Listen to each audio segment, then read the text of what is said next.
des siècles.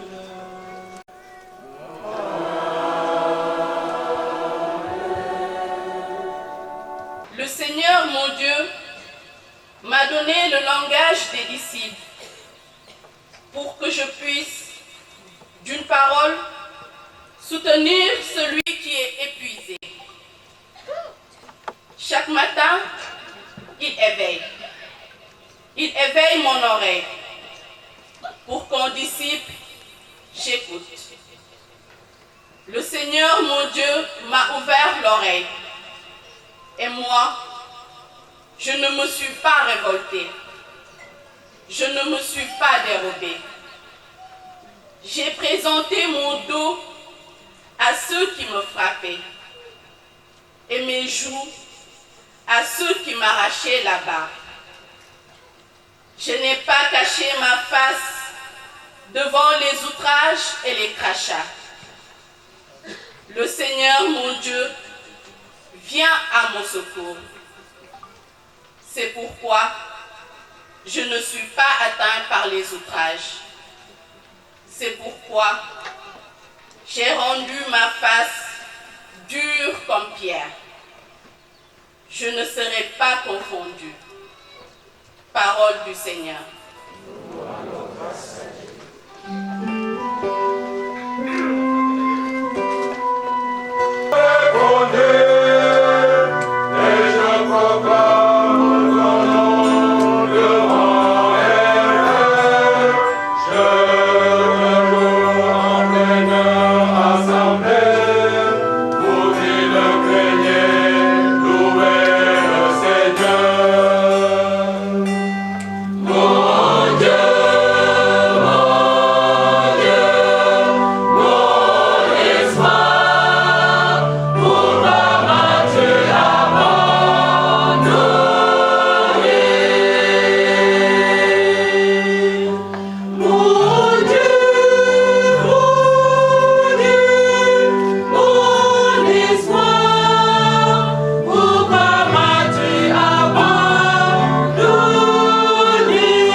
Jalousement le rang qu'il égalait à Dieu.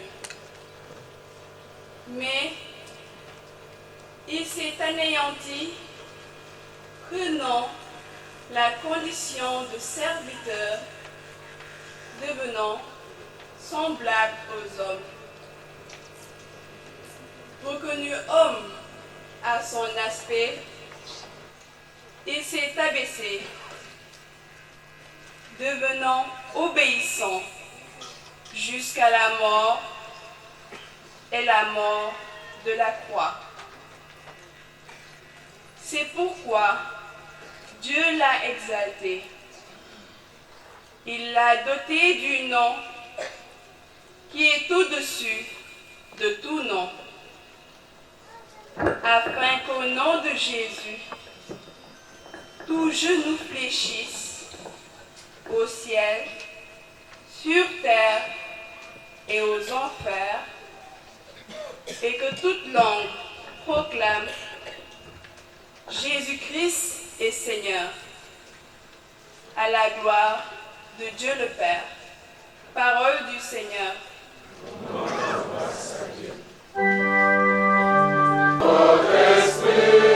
La passion de notre Seigneur Jésus-Christ selon saint Matthieu.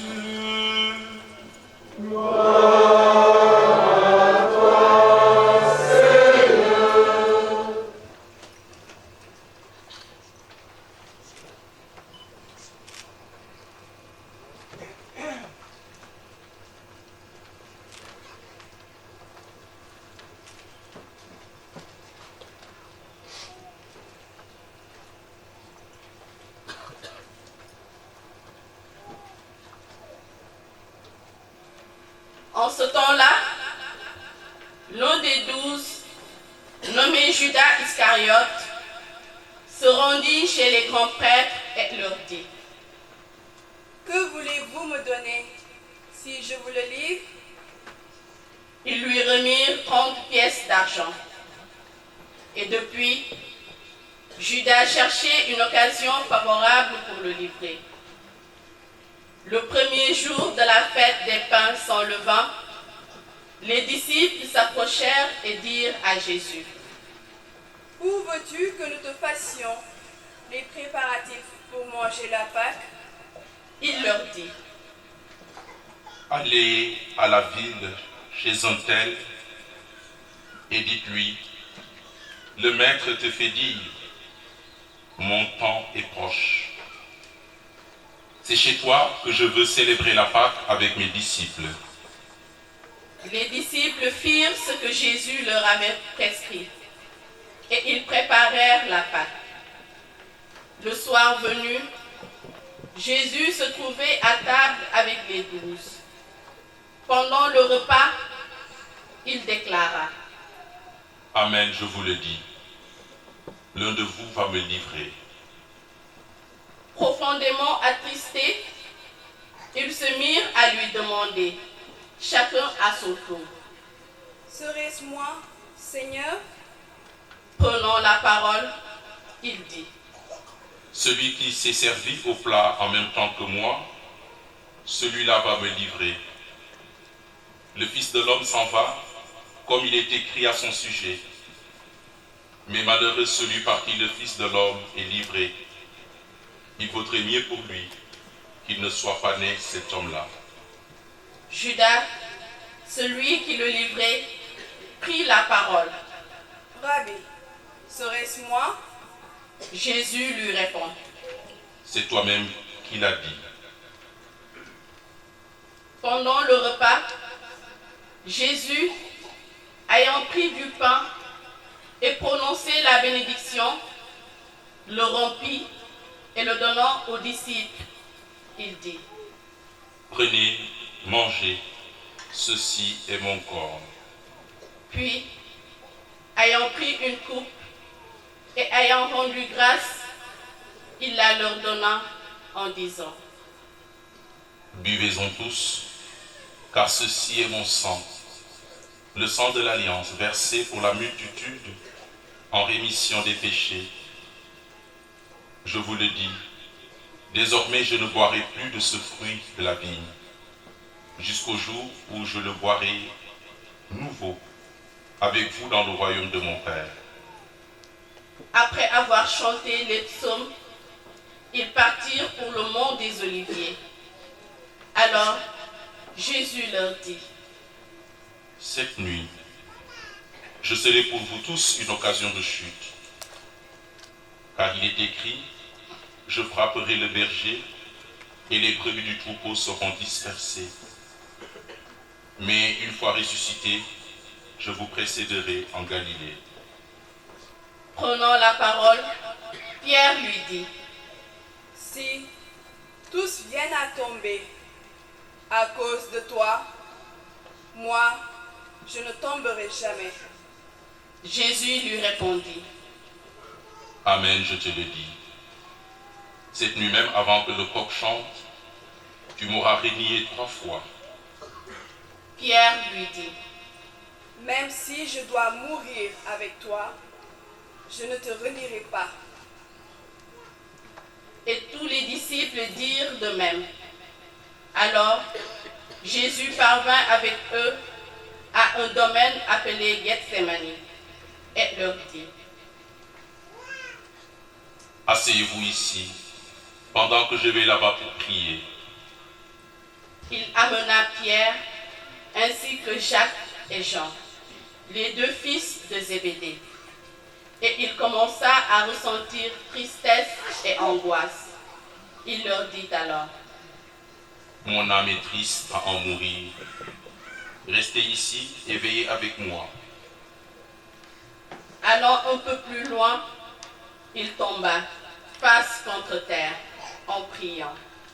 Et il disait: Mon Père, s'il est possible que cette coupe passe loin de moi, Cependant, non pas comme moi, je veux, mais comme toi tu veux. Puis, il revient vers ses disciples et les trouve endormis. Il dit à Pierre, Ainsi vous n'avez pas eu la force de veiller seulement 1 heure avec moi. Veillez et priez pour ne pas entrer en tentation. L'esprit est ardent, mais la chair est faible. de nouveau, il s'éloigna et pria. Pour la 2e fois, il disait, Mon Père, si cette coupe ne peut passer sans que je la voie, que ta volonté soit faite.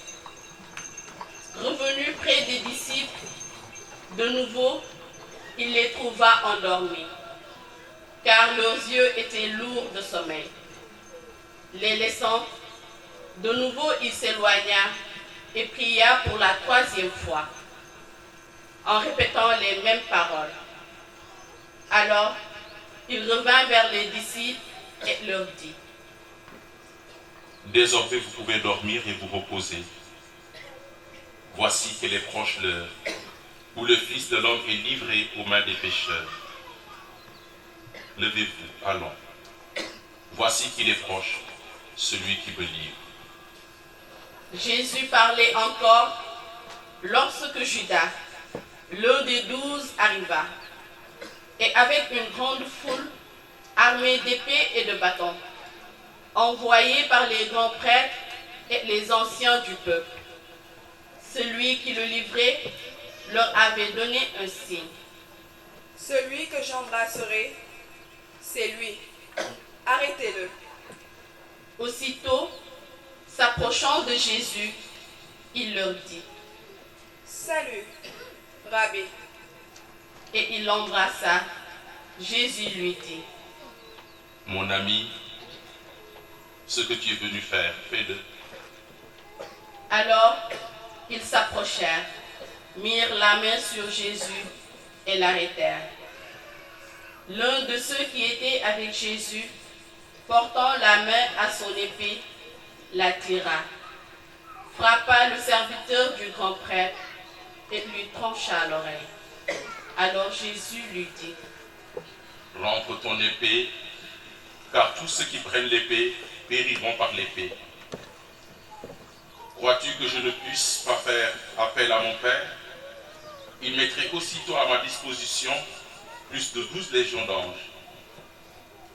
Mais alors, comment s'accompliraient les Écritures, selon lesquelles il faut qu'il en soit ainsi?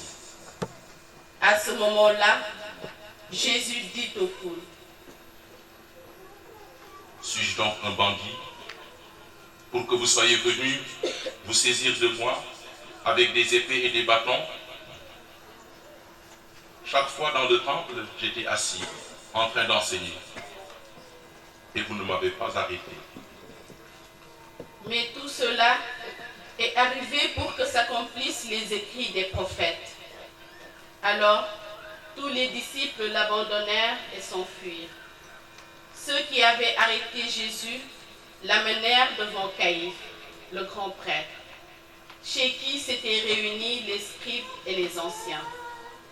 Quant à Pierre, il le suivait à distance, jusqu'au palais du grand prêtre. Il entra dans la cour et s'assit avec les serviteurs, pour voir comment cela finirait. Les grands prêtres et tout le conseil suprême cherchaient un faux témoignage contre Jésus, pour le faire mettre à mort. Ils n'en trouvèrent pas. Pourtant, beaucoup de faux témoins s'étaient présentés. Finalement, il s'en présenta 2 qui déclarèrent, Celui-là a dit, je peux détruire le sanctuaire de Dieu et en 3 jours le rebâtir. alors le grand prêtre se leva et lui dit, Tu ne réponds rien? Que dis-tu des témoignages qui portent contre toi? mais Jésus gardait le silence. Le grand prêtre lui dit, Je t'adjure, par le Dieu vivant, de nous dire c'est toi qui es le Christ, le Fils de Dieu. Jésus lui répond, c'est toi-même qui l'as dit. En tout cas, je vous le déclare. Désormais, vous verrez le Fils de l'homme siéger à la droite du Tout-Puissant et venir sur les niais du ciel. Alors, le grand prêtre déchira ses vêtements en disant, Il a blasphémé. Pourquoi nous faut-il encore des témoins? Vous venez d'entendre le blasphème. Quel est votre avis? Ils répondirent. Il mérite la mort. Alors, ils lui crachèrent au visage et le giflèrent. Donc, d'autres le rouèrent de coups en disant, Fais-nous le prophète, ô Christ, qui t'a frappé. Cependant, Pierre était assis dehors dans la cour. Une jeune servante s'approcha de lui et lui dit, Toi aussi, tu étais avec Jésus de Galilée. mais il le nia devant tout le monde et dit, Je ne sais pas de quoi tu parles. Une autre servante le vit sortir en direction du portail, et elle dit à ceux qui étaient là, Celui-ci était avec Jésus, le Nazaréen. de nouveau, Pierre le nia en faisant ce serment. Je ne connais pas cet homme. Peu après, ceux qui se tenaient là s'approchèrent et dirent à Pierre, Sûrement, toi aussi, tu es l'un d'entre eux. D'ailleurs, ta façon de parler te trahit. alors il se mit à protester violemment et à jurer. Je ne connais pas cet homme. Et aussitôt, un coq chanta. Alors Pierre se souvint de la parole que Jésus lui avait dite. Avant que le coq chante, tu m'auras renié 3 fois. Il sortit et dehors pleura amèrement. Le matin venu, tous les grands prêtres et les anciens du peuple tinrent conseil contre Jésus pour le faire mettre à mort. Après l'avoir ligoté, ils l'amenèrent et le livrèrent à Pilate, le gouverneur. Alors, en voyant que Jésus était condamné, Judas, qui l'avait livré, fut pris de remords. Il rendit les 30 pièces d'argent aux grands prêtres et aux anciens. Il leur dit, J'ai péché en livrant à la mort un innocent. ils répliquèrent, Que nous importe? Cela te regarde. jetant alors les pièces d'argent dans le temple, il se retira et alla se pendre. Les grands prêtres ramassèrent l'argent et dirent, Il n'est pas permis de le verser dans le trésor, puisque c'est le prix du sang. après avoir tenu conseil, ils achetèrent avec cette somme le champ du potier pour y enterrer les étrangers. Voilà pourquoi ce champ est appelé jusqu'à ce jour le champ du sang. Alors fut accomplie la parole prononcée par le prophète Jérémie.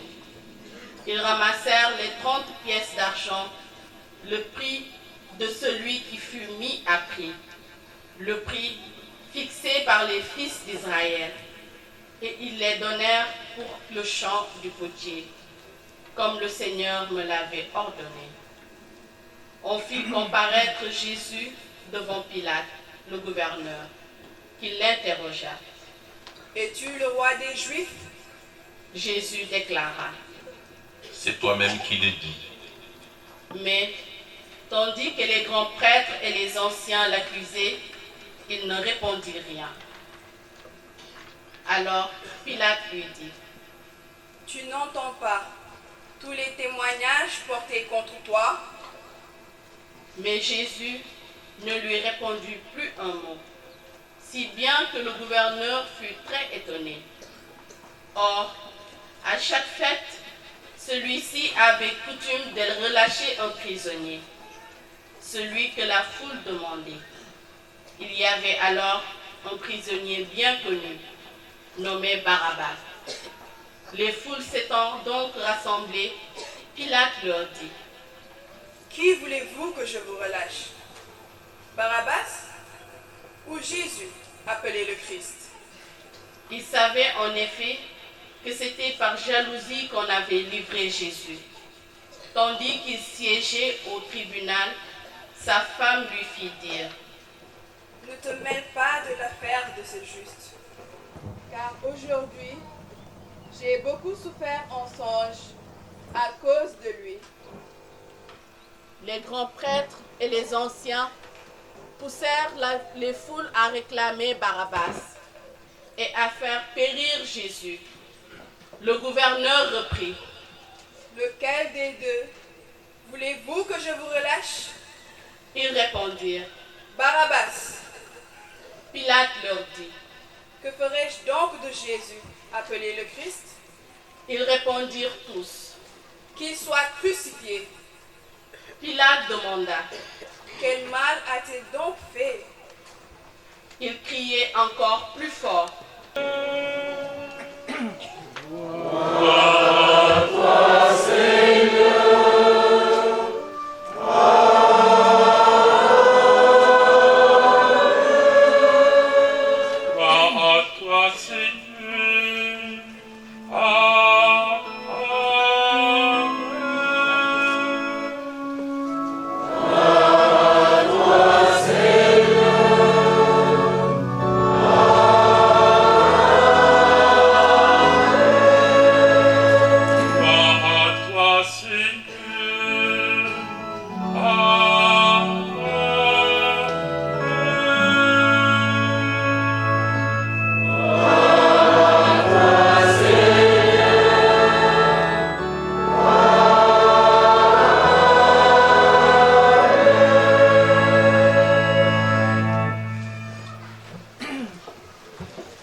de votre secteur pastoral. En arrivant à Dakar, ne connaissant pas très bien les lieux, j'avais confié les secteurs de Kounoun, Sangalkam et Bambilor aux frères franciscains. Ces frères ont fait un travail qui m'a permis progressivement de me rendre compte qu'il fallait arriver vers des créations de nouvelles paroisses. D'ailleurs, une petite anecdote, les gens de Kounoun sont venus en forte délégation me voir, au moins une quinzaine de personnes, qui ont dit: Monseigneur, c'est vous qui avez dit que la banlieue c'est prioritaire pour vous. Donc nous sommes venus vous dire que nous sommes prioritaires. Bon, la cause était entendue. Dieu a fait que nous avons pu créer le secteur de Kounoun, puis diviser maintenant Sangalkam de Bambilor, en fait qu'il y a aujourd'hui 3 entités différentes. Et peut-être même il y en aura encore d'autres. Parce que la banlieue ne cesse de grandir. Et c'est là que se trouve la majorité de nos fidèles chrétiens. Je ne dirais pas dans le diocèse de Dakar, mais dans le Sénégal. D'où l'importance de mettre l'accent ici. Je remercie l'abbé Jean-Luc Yahiandour qui a accepté, après un temps de service pastoral à Diouroup, de venir ici. La semaine dernière, du jeudi au dimanche dernier, j'étais en visite pastorale à Diouroup et il a bien fait garder son souvenir là-bas. Les gens m'ont dit: mais Monseigneur, l'abbé Jean-Luc est parti, nous n'avons plus d'exorciste dans la zone. Il faut trouver un exorciste. Alors aidez-moi à trouver un exorciste pour la zone de Diouroup et en fait les doyennés de Tchadjaï et de Fatick. Je n'oublie pas ceux qui ont précédé l'abbé Jean-Luc ici. D'abord, les prêtres de Rufisque qui se sont évertués à gérer cette zone pendant plusieurs années. Je n'oublie pas non plus l'abbé André Mbeng, qui, étant du diocèse de Thiès, s'est permis de déborder de ses frontières et de venir de Pout, où il était curé, jusqu'à retrouver ici des récolteurs Diola dans les palmiers. Et à qui il a dit, mais vous avez la messe où le dimanche? Ayant découvert qu'il n'avait pas la messe, il s'est mis à leur dire, en plus des messes qu'il célébrait à Pout, de leur dire la messe à Bambilor. C'est ce qui vaut d'ailleurs la chapelle qui porte le nom de Saint-André, en souvenir de ce qu'il a été ici. Alors nous remercions tous ces prédécesseurs qui ont défriché le terrain. Aujourd'hui, pourquoi je suis venu? Je suis venu voir, découvrir, apprendre et vous écouter, pour mieux savoir quels sont les besoins pastoraux du secteur. Non pas que je n'ai pas des idées, déjà, mais ça sera bien de vous entendre. Voilà pourquoi je me suis invité chez vous en cette fête des rameaux. Les rameaux marquent le début de la grande semaine sainte. Et je considère que c'est une grâce de Dieu de pouvoir débuter cette semaine dans une fondation paroissiale comme la vôtre. Cela me rappelle que l'Église est là pour grandir, pour croître. Et comme dit le pape François, que le pasteur doit sentir l'odeur de ses brebis. Il dit même, le pasteur doit être devant le troupeau, au milieu du troupeau et derrière le troupeau. Devant pour montrer la direction, au milieu pour sentir quel est le climat qui prévaut dans la communauté, et de temps en temps derrière parce qu'il y a des retardataires, il y a des gens fatigués, il y a des gens découragés. Je disais à un prêtre, ça suppose que le pasteur ait une bonne condition physique, aller devant, au milieu, derrière, puis retourner devant, etc. L'entrée de Jésus à Jérusalem, monté sur une ânesse suivie de son petit, d'après saint Matthieu, est un triomphe modeste. C'est une belle fête champêtre. Ce qui importe alors à l'évangéliste saint Matthieu, c'est de montrer que Jésus accomplit les Écritures. Ce qui avait été annoncé par les prophètes est en train de se réaliser dans la destinée de Jésus.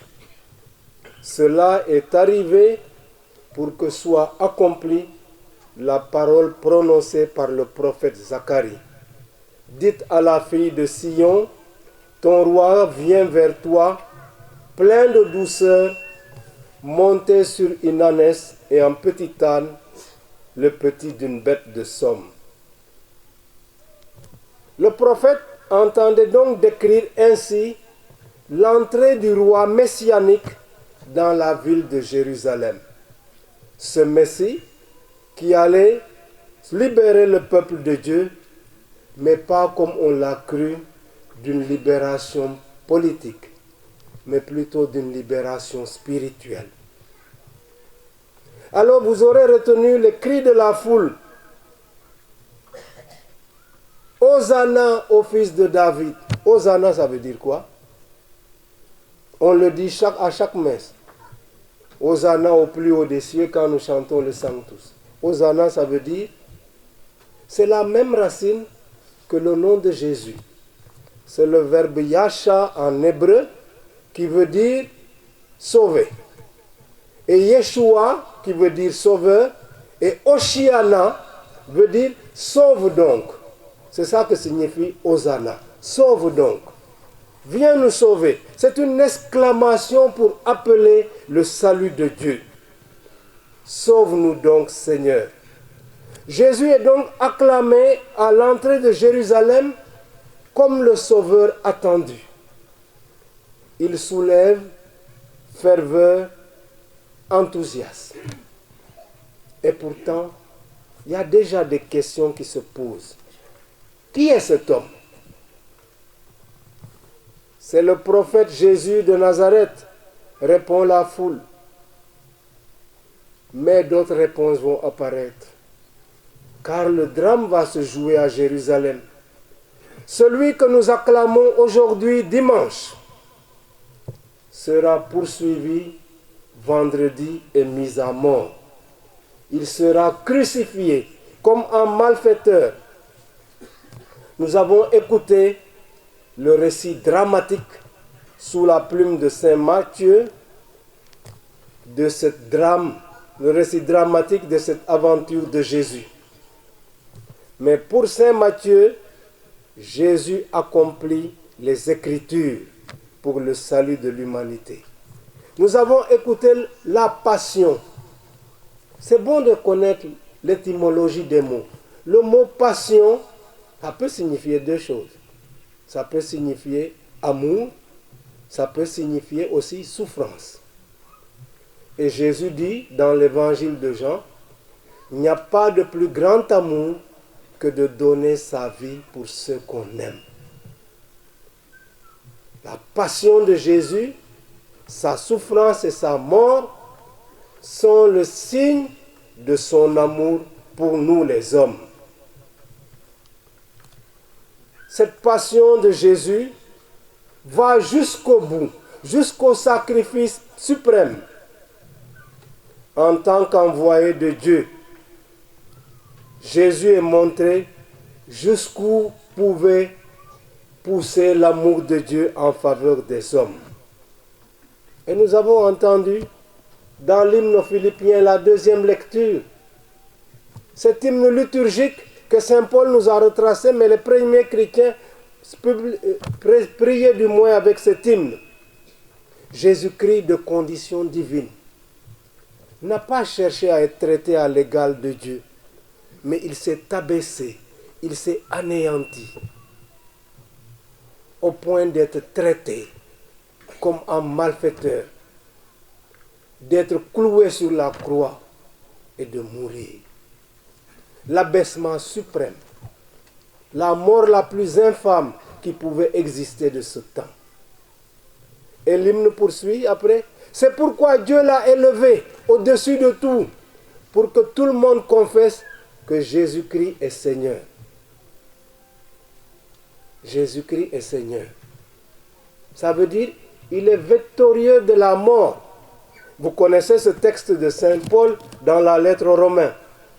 Si de ta bouche, tu confesses que Jésus est Seigneur, et si dans ton cœur, tu crois que Dieu l'a ressuscité des morts, tu seras sauvé. Donc dire Jésus est Seigneur, ça veut dire Jésus est ressuscité. Ce qui donne un sens plénier à la mort de Jésus, c'est que Jésus n'est pas resté prisonnier de la mort. Il en a triomphé, il a triomphé en même temps du péché. Je disais à Fulgence Gakou, grand compositeur et chanteur, je dis, mais j'aime beaucoup ton chant là, Jésus Christ a revu Djambar. Parce que je dis, c'est comme si tu avais lu l'hymne aux Philippiens. Jésus qui s'est abaissé. Il est rentré dans l'arène. Il a tout souffert. Mais il a vaincu la mort. C'est notre champion Jésus. Alors, chers membres de la fondation paroissiale de Bambilor, j'attends beaucoup de vous. Je pense que par votre dynamisme, par votre engagement, par votre témoignage, et sous la gouverne de votre prêtre fondateur, l'abbé Jean-Luc Yahya, vous montrez la vigueur de votre foi. Vous montrez sa fécondité et son dynamisme. Il est heureux que nous soyons ici, sur un terrain de la Comico, attribué à la communauté chrétienne, pour demain abriter un lieu de culte. J'ai un rêve pour vous.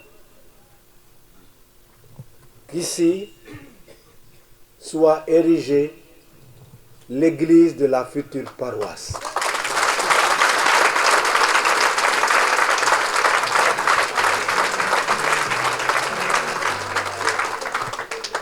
J'ai un autre rêve pour vous,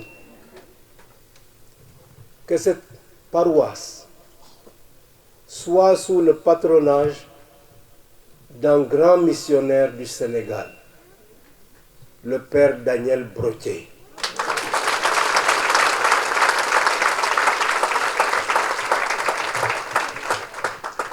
Daniel Brottier était de la congrégation de ceux que nous appelons nos pères dans la foi. Ce sont les missionnaires spiritains qui sont venus nous annoncer l'évangile. Et lui, il a été missionnaire à Saint-Louis. Il a beaucoup travaillé dans la communication à Saint-Louis. Il avait même une fanfare à Saint-Louis. Très ardent dans le ministère là-bas à Saint-Louis. Avant d'être rappelé en France à cause de la Première Guerre mondiale. Là-bas, il a été aumônier militaire. Il a été dans les casernes, à soulager des blessés de guerre, à prier pour eux. Fidèle à son évêque, Monseigneur Hyacinthe Jalabert, lequel a donné son nom au cardinal Hyacinthe Thiandoum.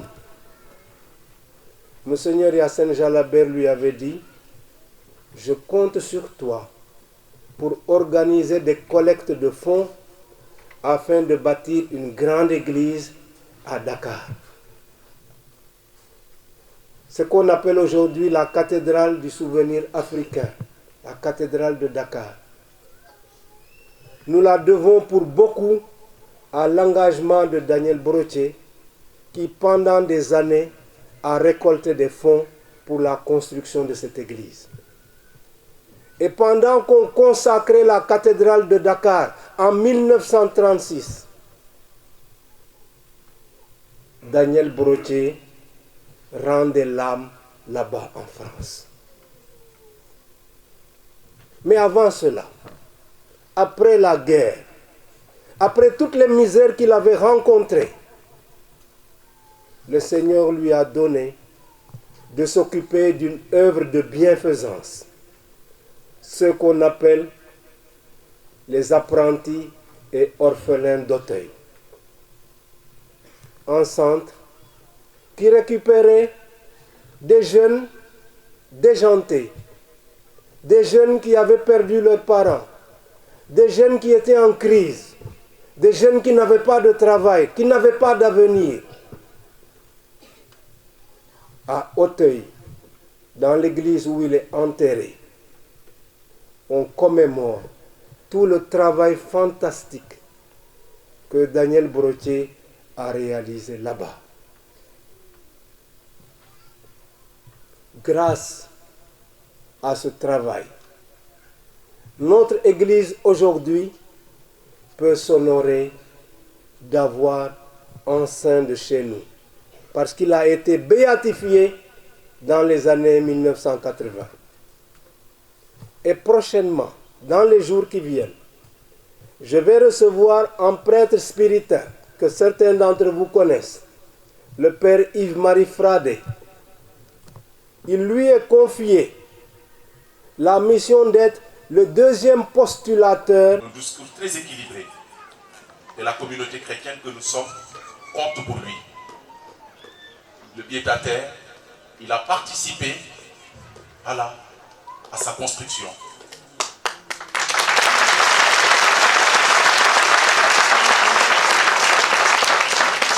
Il était même prêt à céder une de ses maisons pour que je puisse aller y loger. Voilà.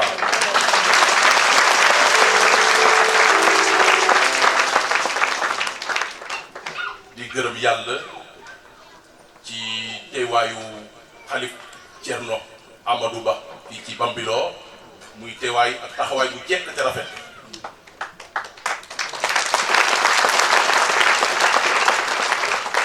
dëgg-dëgg xole yi yëg mais man duggante gi ma dugganteeg moom rek ci diiru juróom-benn weer gi ma fi ne su ma koy dégg damay ne kii dafa nitte dafa nitte yal na yàlla yàggal taxawaayam sunu biir xeeb te dolli jërëjëf yéen ñi ko fi teewal tey.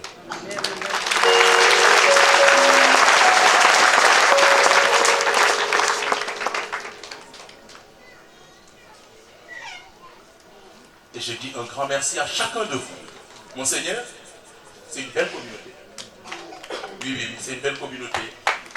Voilà, parce que chacun de frères, depuis que je suis arrivé, je sens toujours chacun est là, chacun apporte, voilà, de son savoir-faire.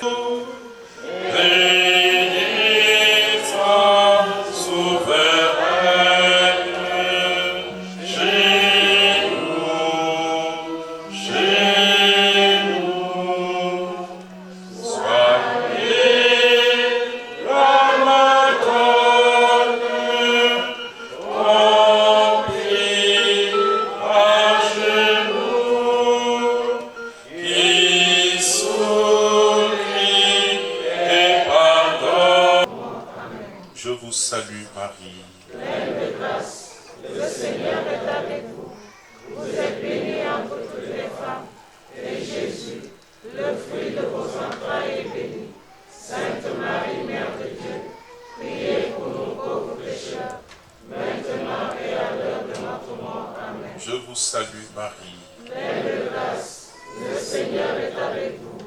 Vous êtes bénie entre toutes les femmes, et Jésus, le fruit de vos entrailles, est béni. Sainte Marie, Mère de Dieu, priez pour nous pauvres pécheurs, maintenant et à l'heure de notre mort. Amen. Yo, Midaratul, Maria,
sol bés booba day jël ay photo waaye li ci des nag dama ko mujjee may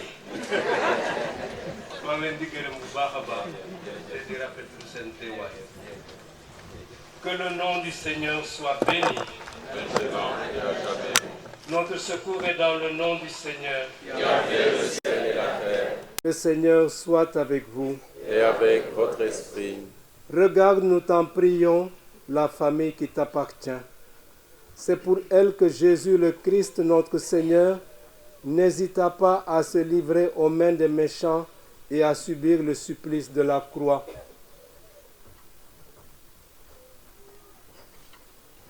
C'est pourquoi, au nom du Christ, je vous bénis dans la communion avec le Père et l'Esprit Saint, au nom du Père et du Fils et du Saint-Esprit. Amen.